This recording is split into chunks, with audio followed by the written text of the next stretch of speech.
ప్రభువైన యేసుక్రీస్తు నామములో మనకందరికీ శుభములు. దేవుడు మనల్ని ప్రేమించి నూతన దినాన్ని అనుగ్రహించాడు. దేవునికి వందనాలు. యోబు గ్రంథము మనము క్రమంగా ధ్యానం చేస్తున్నాము. యోబు గ్రంథము 4వ అధ్యాయము. యోబు గ్రంథమును మనము ధ్యానం చేస్తున్నప్పుడు సాధారణంగా దానిని మనము అర్థం చేసుకోవడానికి కొంచెము కష్టముగా అనపడుతుంది. అది నా అనుభవం కూడా. కారణం ఏంటంటే 2-3 కారణాలు మనం ఎందుకు యోబు గ్రంథాన్ని నేరుగా అర్థం చేసుకోలేకపోతున్నాము అంటే, ఇది ఒక కావ్య గ్రంథము రూపంలో ఉంది. కాబట్టి కొన్ని పదాలు సాహిత్యానికి సంబంధించినటువంటి పదాలు ఎక్కువగా ఉండుట వలన మనకు అర్థం చేసుకోవడానికి కష్టమవుతుంది. మొదటిది. రెండవది, మనము ఇప్పటి వరకు సంఘము, క్రీస్తు సంఘము అన్నటువంటి ఆ వాతావరణంలో మనం ఎదుగుతున్నాం. ఇక్కడ ఒక సంఘమును గూర్చి కానీ, ఒక క్రీస్తును గూర్చి కానీ, లేకపోతే అపోస్తుల గూర్చి కానీ మనకు కనపడదు. కాబట్టి వాటిని అర్థం చేసుకోవడానికి మనకు కొంచెము కష్టమవుతుంది. మూడవది, దీనికి సంబంధించినటువంటి విషయాలు మనకు కొత్త నిబంధనలో చాలా తక్కువగా కనపడతాయి. కాబట్టి మనము వాటిని అర్థం చేసుకోవడానికి కొంచెము కష్టంగా కనపడుతుంది. సరే, అయినప్పటికీ మనము ప్రార్థన చేస్తున్నాము. పరిశుద్ధాత్మ మీద మనము భారం మోపాము. పరిశుద్ధాత్మ దేవుడు మన ధ్యానములో మనల్ని సర్వసత్యములోనికి నడిపించునుగాక. మొట్టమొదటగా నేను ఈ 2-3 రోజులు చదువుతున్నప్పుడు నాకు అనిపించింది ఏంటంటే, ఇక్కడ 4వ అధ్యాయం, ఈరోజు 4వ అధ్యాయంను నేను త్వరగా మాట్లాడుతున్నాను. ఎందుకంటే చాలా విషయాలు మనం గమనించవలసినటువంటి విషయాలు ఉన్నాయి. పరిశుద్ధాత్మ దేవుడు వాటిని మనకు నేర్పిస్తున్నప్పుడు మనం నేర్చుకోవాలి. కేవలం ఆత్మీయ పాఠాలు మాత్రమే కాక వాటిలో ఉన్నటువంటి మెలకువలు, కోణాలు, సూత్రాలు, బైబిల్ని చదివే పద్ధతులు ప్రభువు మనకు నేర్పిస్తున్నప్పుడు మనం నేర్చుకుందాం. రైట్. మొట్టమొదటగా ఎలీఫస్ గారు మాట్లాడుతున్నప్పుడు ఆయన మాటలకు ఉన్న కోణాలు, ఏ కోణంలో తాను ఈ మాటలు మాట్లాడుతున్నాడు. ఎలీఫస్ గారు యోబు గారికి ఒక మంచి స్నేహితుడు, చాలా ప్రాణ స్నేహితుడు. 7 రోజులు ఆగిన తర్వాత ఆయన మాట్లాడుతున్నాడు. ఎలీఫస్ గారు యోబు గారితో మాట్లాడుతున్నాడు. అంటే పాయింట్స్ ఆఫ్ వ్యూ అంటారు. పాయింట్స్ ఆఫ్ వ్యూ అంటే ఏ స్థలంలో నుంచి నువ్వు మాట్లాడుతున్నప్పుడు నీ మనసులో ఎవరున్నారు, దాన్ని పాయింట్ ఆఫ్ వ్యూ అంటారు. నీ మనసులో ఎవరున్నారు అన్నప్పుడు మొట్టమొదటగా ఎలీఫస్ గారి మనసులో యోబు గారు ఉన్నారు. That's a point of view, మొదటిది. రెండవది, తను యోబు గారితో మాట్లాడుతున్నప్పుడు వెంటనే తన పాయింట్ ఆఫ్ వ్యూ మారుతుంది. వెంటనే దేవుడు గుర్తుకొస్తాడు ఎలీఫస్ గారికి. దేవుడు గుర్తుకొచ్చి దేవుని విషయము, దేవుడు ఈ సందర్భంలో ఏమి మాట్లాడతాడు అని ఆ పాయింట్ ఆఫ్ వ్యూ మారిపోతుంది. మూడవది, జనరల్గా మనుషులందరినీ దృష్టిలో పెట్టుకొని తన పాయింట్ ఆఫ్ వ్యూ చెప్తాడు. అంటే మనుషులందరికీ ఇట్లనే జరుగుతుంది కదా అని, అది మూడవ కోణం. నాలుగవది, ఇది నా అనుభవము, ఇది నా పర్సనల్ అనుభవము అనేది కూడా ఆయన ముందు ఈ అధ్యాయంలో చెప్పటం మనము చూస్తున్నాము. ఎలీఫస్ గారికి సోర్సెస్ ఆఫ్ హిస్ టీచింగ్, తను మాట్లాడడానికి ఏమి ఆధారం ఉంది ఎలీఫస్ గారికి? బైబిల్ అయితే లేదు. బైబిల్ లేదు, మరి ఎట్లా, దేని నుంచి ఆయన మాట్లాడుతున్నాడు? అయితే మొట్టమొదటగా ఆయన మాట్లాడడానికి సోర్సెస్ ఆఫ్ హిజ్ టీచింగ్ 8వ వచనంలో అక్కడ మనకు కనపడుతుంది. 8వ వచనంలో నేను చూచినంత వరకు, దిస్ ఈజ్ మై ఎక్స్పీరియన్స్. అది ఆయన చెప్పడానికి గల ఆ sources of his teaching, understanding is his personal experience. అది మొదటిది. నేను చూచినంత వరకు మై వరల్డ్ వ్యూ, ఇది పర్సనల్ వరల్డ్ వ్యూ. కాబట్టి ఇక్కడ సంఘమంతటికి లేకపోతే లోకమంతటికి దేవుడి ద్వారా పొందుకున్నటువంటి సత్యము కాక, ఇట్స్ మై పర్సనల్ వ్యూ, ఇది నేను చూచినంత వరకు. రెండవది, the sources of his teaching, 12వ వచనంలో ఆయనకు దర్శనము కలిగింది. ఇది రెండవ source of his teaching, his understanding. 12, 13, 14, 15, 16 వచనాలు మనం చదివితే చూడండి, త్వరగా నేను చదువుతున్నాను. నాకొక మాట రహస్యముగా తెలుపబడెను. అంటే నాకు ఎవరు చెప్పలేదు, బయటి మనుషులు, లేదా నేనేం బుక్కులు ఏం చదువుకోలేదు, బుక్కులు చదివి నేను నీతో చెప్పడం లేదు. నాకు ఒక రహస్యంగా ఒక విషయం తెలుపబడింది. నా చెవిలో ఒకడు గుసగుసలాడినట్టు అది నాకు వినపడెను. గాఢ నిద్ర మనుషులకు వచ్చు సమయంలో రాత్రి కలల వలన పుట్టు తలంపులలో అది కలిగెను. భయమును వణుకును నాకు కలిగెను. అందువలన నా ఎముకలన్నీ కదిలెను. ఒకని శ్వాసము నా ముఖమును కొట్టగా నా శరీర రోమములు పులకించెను. అది నిలువబడగా దాని రూపమును నేను గుర్తుపట్టలేకపోతిని. ఒక రూపము నా కనుల ఎదుట నుండెను. మెల్లనైన యొక్క కంఠ స్వరమును నేను వింటిని. ఏమనగా, దేవుని సన్నిధిని మర్త్యులు నీతిమంతులగుదురా.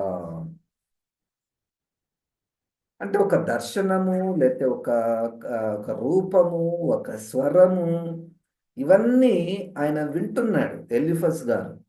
దేవునికి స్తోత్రం. మంచి ఒక అంటే దేవుని దగ్గర భయభక్తులు కలిగినటువంటి వాడు ఎలీఫజ్ గారు.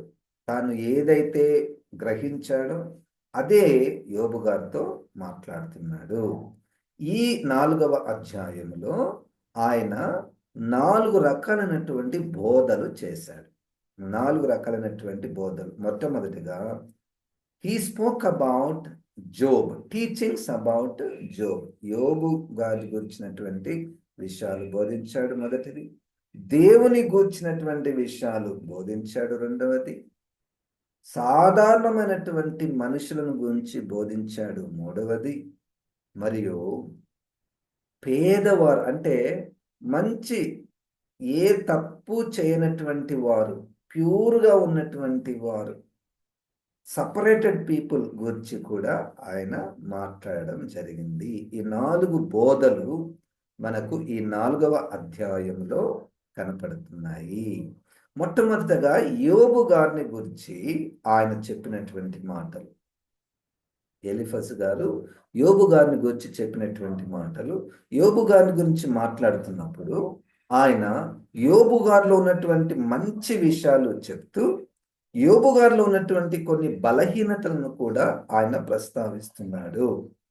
చూడండి, ఈ మాటలు వింటున్నప్పుడు మనం క్రైస్తవులుగా పరిశుద్ధాత్మ దేవుడు మనకు ఏ బోధ బోధిస్తాడో, ఏ సత్యమును బోధిస్తాడో మన హృదయముల మీద అది వ్రాయబడును గాక. ఇది మీరు నేర్చుకోండి, ఇది మనం ఇలాగూ పాటించాలి అని నేను ఈరోజు మీకేం చెప్పడం లేదు. పరిశుద్ధాత్మ దేవుడు ఒకవేళ అది మీరు వింటున్నప్పుడు ఏ రకంగా ఆ మాటలు, ఆ బోధలు నీ మనసుకు వస్తాయో వాటిని మనం తీసుకుందాము. రైట్. యోబు గారిని గుర్చినటువంటి మంచి విషయాలు 3వ వచనం నుండి మనము 3వ వచనము 4, 5, 6 వచనాల్లో చూడండి. అనేకులకు నీవు బుద్ధి నేర్పిన వాడవు, మొదటిది. బలహీనమైన చేతులను బలపరిచిన వాడవు, రెండవది. నీ మాటలు తొట్టిల్లు వారిని ఆదుకొని ఉండను, మూడవది. కృంగిపోయిన మోకాలు గల వారిని నీవు బలపరిచితివి, నాలుగవది. అయితే ఇప్పుడు శ్రమ కలుగగా నీవు దుఃఖాక్రాంతుడవైతివి, అది నీకు తగలగా నీవు కలవరపరుచున్నావు. నీ భక్తి నీకు ధైర్యము పుట్టించదా? భక్తి కూడా ఒక మంచి లక్షణము. ఐదవది, నీ యథార్థ ప్రవర్తన, ఆరవది. నీ భక్తి, యథార్థ ప్రవర్తన, మంచి మాటలు, నువ్వు ఇతరులకు సహాయం చేసే నీ బుద్ధి నేర్పిన వాడవు, బలహీన చేతులను బలపరిచిన వాడవు. Eliphaz was right.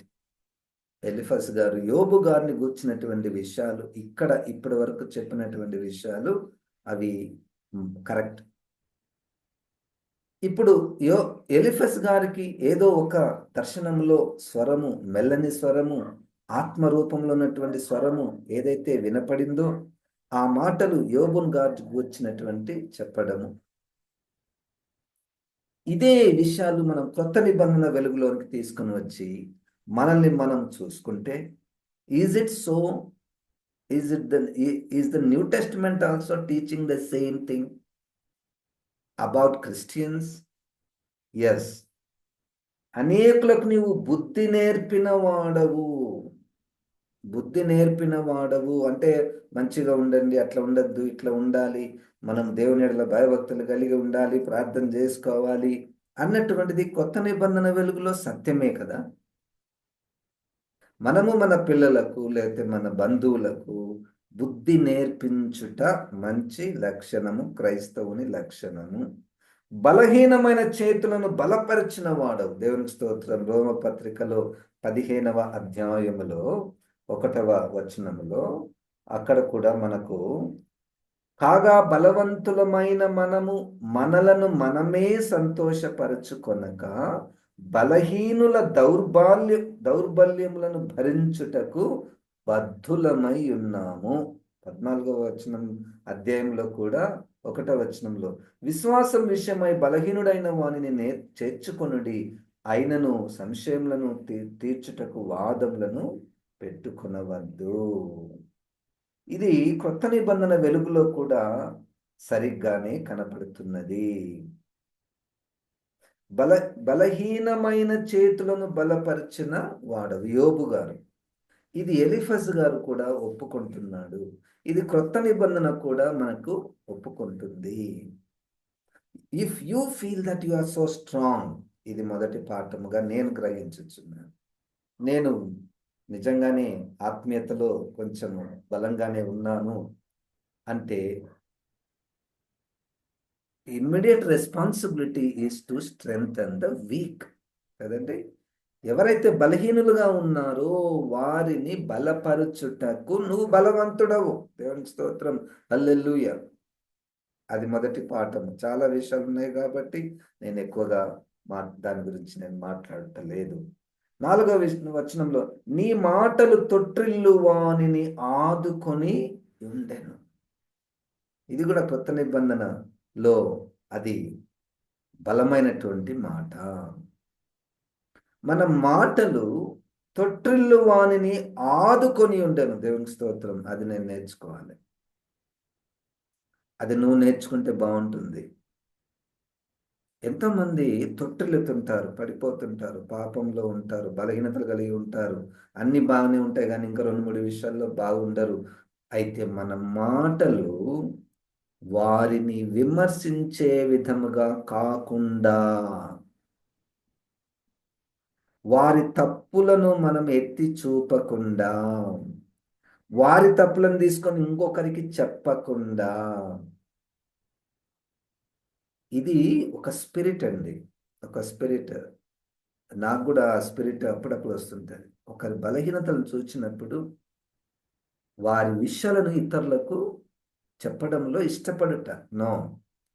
మన మాటలు తొట్టిల్లు వానిని ఆదుకొని ఉండుట. ఇది ఎలిఫజ్ గారు యోబు గారికి చెప్పినటువంటి విషయాలు. యోబు గారు ఆ విధంగా ప్రవర్తించాడు. కృంగిపోయిన మోకాళ్ళు గల వానిని నీవు బలపరిచితివి. కృంగిపోయిన మోకాళ్ళు గలవారు అంటే ఇక దే మే బి చాలా వృద్ధులై ఉండొచ్చు, లేకపోతే ఫిజికల్లీ హ్యాండిక్యాప్డ్ అయి ఉండొచ్చు, ఇంకా వాళ్ళు ఏమి పని చేయలేనటువంటి వారు. యోబు గారు had that view of such weak people. యోబు గారు అటువంటి మంచి లక్షణాలు, మంచి పరిచర్య కలిగినటువంటి వాడు. యోబు గారు. అయితే ఇప్పుడు శ్రమ నీకు కలుగగా నీవు దుఃఖాక్రాంతి అవుతుంది, నీకు తగలగా నీవు కలవరపడుచున్నావు. నీ భక్తి 5వ వచనంలో నీకు ధైర్యము పుట్టింపదా. 6వ వచనంలో యథార్థ ప్రవర్తన కలిగినటువంటి వాడు యోబు గారు. ఇది యోబు గారిని గురించినటువంటి విషయాలు చెప్తూ, అయ్యా యోబు గారు, నీలో కొన్ని బలహీనతలు ఉన్నాయి.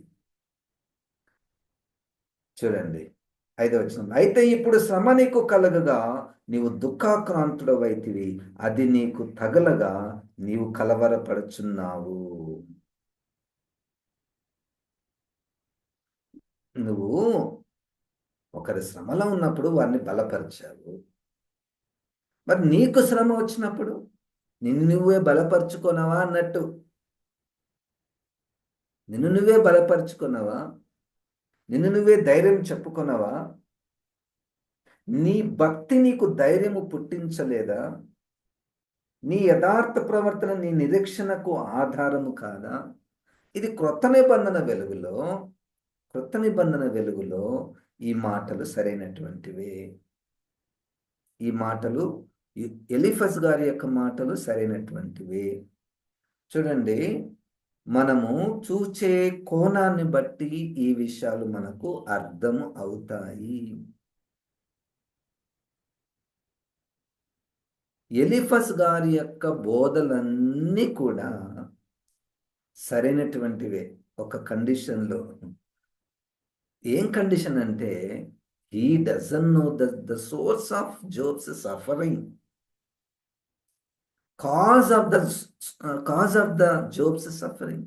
యోబు గారికి వచ్చిన శ్రమలకు కారణము తెలియదు.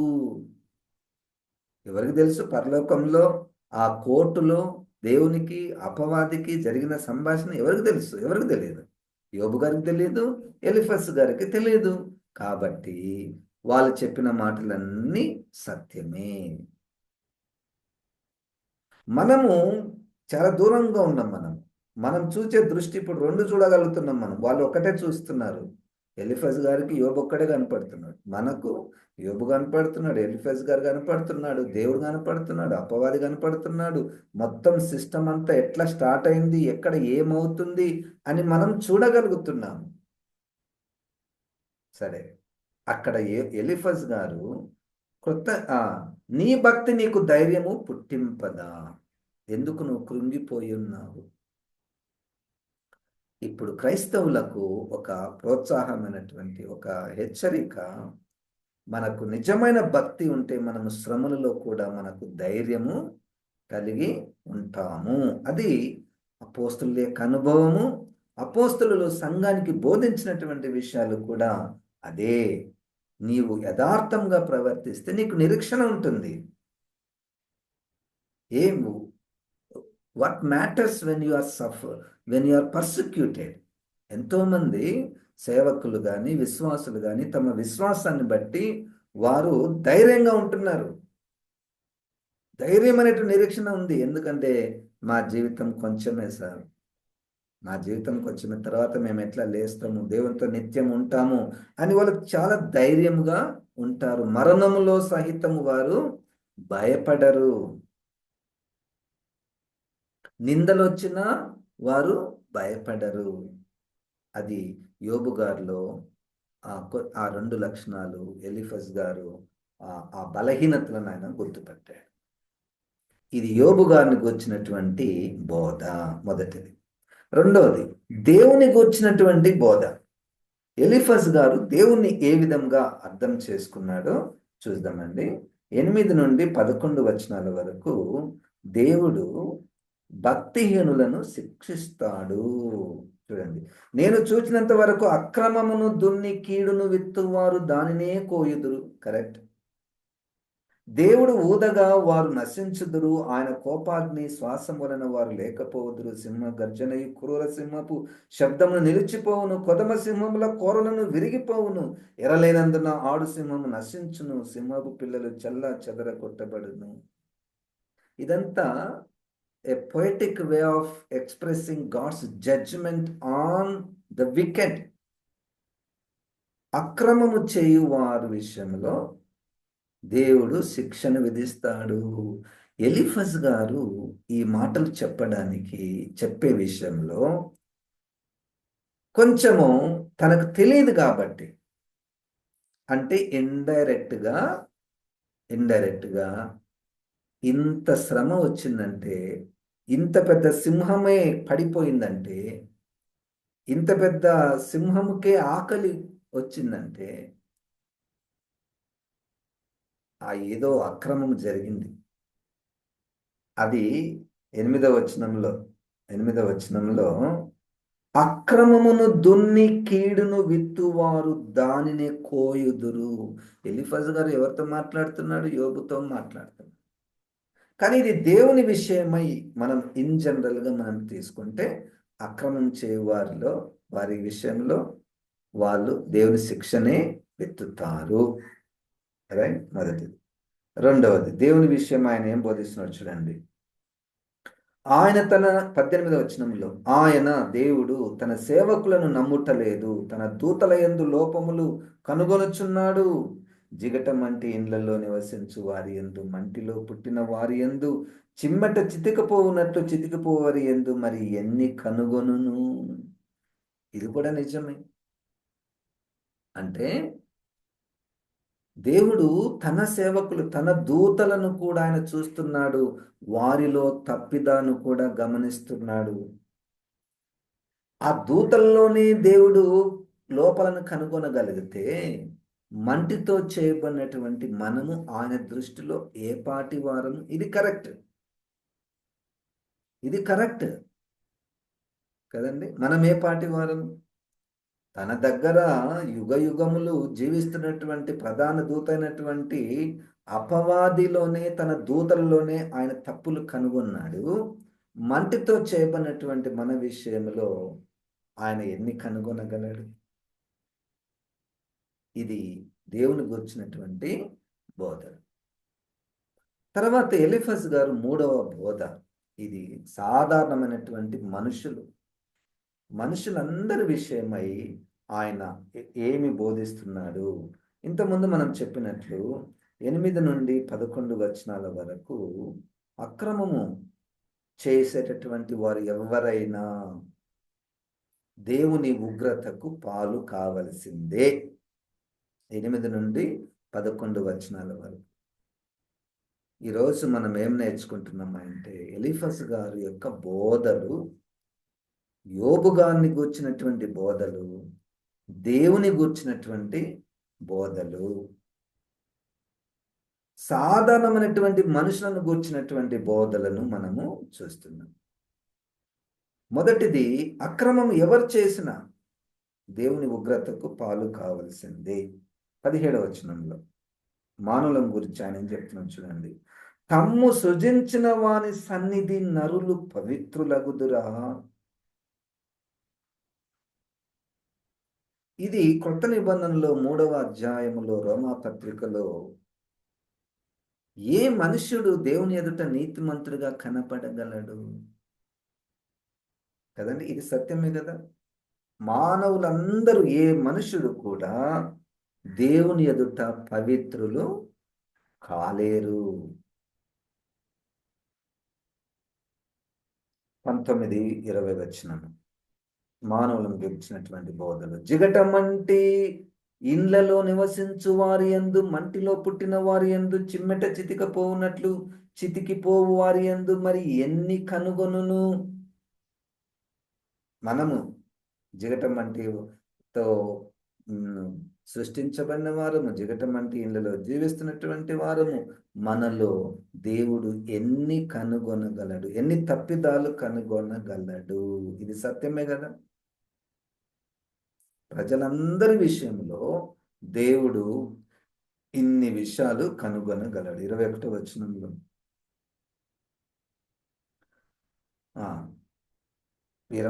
ఉదయము మొదలుకొని సాయంత్రం వరకు ఉండి వారు బద్దలైపోదురు, ఎన్నికలేని వారై సదాకాలం నాశనమైందురు. వారి డేరా త్రాడు త్రెగవేయబడును, వారు బుద్ధి కలుగకయే మృత్యు నొందుదురు. అలాగుననే జరుగుచున్నది కదా. మానవుని యొక్క జీవితం ఏపాటిది అన్నది బైబిల్ యొక్క సత్యం. మానవుని జీవితం చాలా చిన్నది, చాలా వీక్. దేవుని ఎదుట ఎవరు కూడా నిరపరాధులుగా నిలబడలేరు. తర్వాత ఆయన 4వ బోధ, ఇన్నోసెంట్ పూర్ పీపుల్. 7వ వచనంలో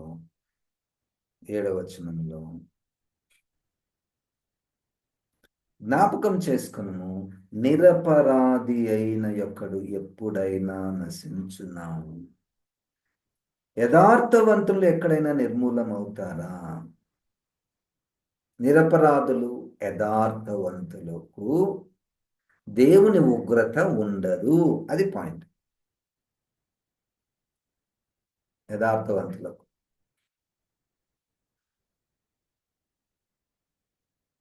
అయితే ఈ ఈ యొక్క బోధలలో ఆయన ఫ్రమ్ క్రిస్టియన్ పాయింట్ ఆఫ్ వ్యూలో రెండు సరితూగడం లేదు. రెండు విషయాలు సరితూగడం లేదు. అది పరిమితమైనటువంటి బోధలు ఉన్నాయి. రైట్. ఇప్పుడు ఇదే విషయంలో 7వ వచనంలోనే జ్ఞాపకం చేసుకున్నాము, నిరపరాధి అయిన యొక్కడు ఎప్పుడైనా నశించనా, యథార్థవంతులు ఎక్కడైనా నిర్మూలం అవుతారా? క్రొత్త నిబంధన వెలుగులో అవుతారు. ఈ లోకంలో అవుతారు. ఎంతమంది నిరపరాధులు, ఎంతమంది భక్తిపరులు, ఎంతమంది యథార్థవంతులు చనిపోతున్నారు. క్రొత్త నిబంధనలో అపోస్తలులు నిరపరాధులు, అనవసరంగా వాళ్ళని చంపేస్తారు. అంటే ఇక్కడ కొత్త నిబంధన వెలుగులో చూచినప్పుడు, మన పాయింట్ ఆఫ్ వ్యూలో చూచినప్పుడు ఆ బోధకు కొన్ని పరిమితులు ఉన్నాయి. We cannot promise a longevity for those who are pure. పవిత్రంగా ఉంటే మనం చాలా సంవత్సరాలు జీవిస్తామండి. అది క్రొత్త నిబంధన బోధలలో అది నిలవదు. యథార్థంగా ఉంటే అసలు మనం చాలా దేవుడు ఆశీర్వదిస్తాడు, అది కూడా నిలవదు. క్రొత్త నిబంధన బోధలు చాలా బ్రాడ్గా మనకు ఉన్నాయి. 17వ వచనంలో ఇది కూడా క్రొత్త నిబంధన వెలుగులో సరి తూగనటువంటి వచనము. తమ్ము సృజించిన వాని సన్నిధిని నరులు పవిత్రులగుదురా అవుతారు. ఇక్కడ ఎలీఫస్ గారి దృష్టిలో సాధారణమైనటువంటి ప్రజలు కారు, కానీ క్రీస్తును అంగీకరించినటువంటి వారు ప్రకటన గ్రంథము 19వ అధ్యాయంలోను ఇతర పత్రికలలోను పవిత్రమైనటువంటి కన్యక వలె సంఘము సిద్ధపడుతుంది. తమను సృజించిన వాని ఎదుట మనుషులు పవిత్రులు అవుతారా? అవుతారు. క్రొత్త నిబంధన పాయింట్ ఆఫ్ వ్యూలో అవుతారు.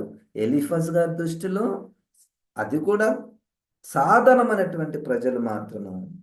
ఎవరు కూడా, అంటే మనం కూడా రక్షించబడక మునుపు మనం దేవుని ఎదుట పవిత్రులుగా ఉండలేము.